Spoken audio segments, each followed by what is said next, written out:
بسم الله الرحمن الرحیم. شروع کوم په نامه د خدای چې ډېر بخښونکی او مهربانه دی. د ټول نه مخکې زه صدیق ته ډېر زیات دا ګیرنه ورکوم، شکریه ادا کوم چې د خپل استاد د یو صحافي رور داسې دا دریم کال دی چې هغه احسان شیرپو غوندې یو نر بهادر نه یریدونکی صحافي چې دی نو هغه یاد لري د هغه برخلیک یې یو ډېر ښه طریقې سره نمایندګي، نو کریډټ چې دی نو هغه ټول زه چې دی نو صدیق له ورکوم او الله پاک دې هر چا له دغسې شاګردان ورکړي، دغسې کشران ورکړي چې مشران یې دومره یو د علاقې دپاره زموږ د ماشومانو د مستقبل د بچ کېدو دپاره چې دی نو کوششونه وکړي او هغه شهید کړي شي او بیا دغسې هغه همیشه دپاره یاد لري. نو یقینا چې دا ټول کریډټ چې دی صدیق له ورکوم او هرکلی ورته وایم چې راج تحسین ورته پیش کوم چې هغه دومره په دې مصروفه وخت کې چې دی نو دغسې غونډه دغه کوي او ورسره زه بیا د صفدري ترین صاحب شکریه ادا کوم چې هغوی دومره مصروف ترین وخت یې و هغې کې چې دی نو هغوی خپل ټایم وویسته او راغې. نو د احسان شیرپو حوالې سره خو به دا خبر وکړم چې څنګه امیر اوس کوم چې زموږ یو لیجنډ دی او د پښتنو یو فخر دی، هغه چې دی نو دوبۍ باره کې چې دی نو هغه احسان شیرپو په هکله باندې خبرې وکړې په زندګۍ باندې. نو کله چې بیا احسان شیرپو د دوبۍ نه راځي او 400 په خوره باندې قدم ایږدي او هغه صحافت شروع کوي نو هغه ته بیا یو داسې ټیم میلاویږي، د 400 پریس کلب ورته میلاویږي او 400 پریس کلب کې هغه ته بیا صفدري خان ترین شانته چې دی نو یو نر بهادر او قابل انسان میلاویږي. نو هغه چې دی نو په هغې کې خپل ځان ایډجسټ کړو او بیا چې دی نو د مشرانو په وینا باندې هغه بیا داسې یو لوړ مقام ومونده چې هغه همیشه چې دی نو به د 400 خلک چې دی نو هغه یاد لري. او زه به ده ووایم چې احسان شیرپو چې دی نو هغه نه یوازې یو صحافي و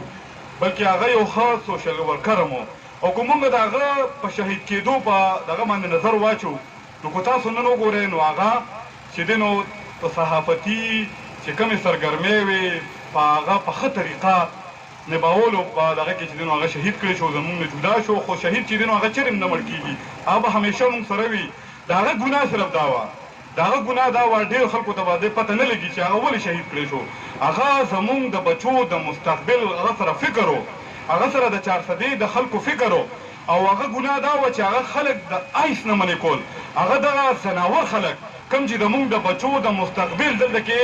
دغه چې دی نو هغه تاریک کېدل غواړي نو هغه د هغې خلکو خلاف چې کوم دی نه قلم راغشتي و بلکې هغه ټوپک هم راغشتی و او دا ټول دلته کې صحابیان ګواري چې هغه سره په موټر کې هر وخت کلاشنکوف پروت و. هغه ته دا پته وه چې دا کوم میشن ما شروع کړی دا آسان کار نه دی، خو زه به پکې سر هم ورکوم خو د 400 دا بچي چې دي دا زما بچي دي او کم از کم د آیس فیروشو ته دغې تورمخو ته دغې بدرنګو ته بیچر یم چې دی نو زه پرې نه ږدم، خو هغه په هغې کې خپل سر ورکړو خو هغه همیشه دپاره امر شو. مونږ هم انشاءالله د دې پلیټفارم نه چې دی نو دغه انشاءالله مونږ دلته کې عهد کوو، واده کوو چې مونږ به انشاءالله د احسان شیرپو هغه کوم نیمګړی میشن چې دی هغه جاري ساتو او به مونږ د صفدري خان ترین صاحب په قیادت کې مونږ به جاري ساتو د دغې خلکو خلاف دغه کم چې زمونږ د بچو مستقبل تباه کوي، دغه کم آیس فروش چې دي، دا کم سودخواره چې دي، د دوی خلاف به مونږ انشاءالله دغه جهاد کوو او انشاءالله هر قسمه جاني مالي قرباني به ورکوو. او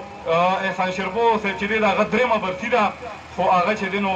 همیشه دپاره به چې دی نو هغه زمونږ په ذهنونو کې د 400 عوام چې دی هغوی به انشاءالله د هغه ستړې د هغه د کوششونه هغه به مونږ نه هېرو او احسان شیرپو چې دی به همیشه انشاءالله هغه به جمدي وي او احسان شیرپو چې دی نو هغه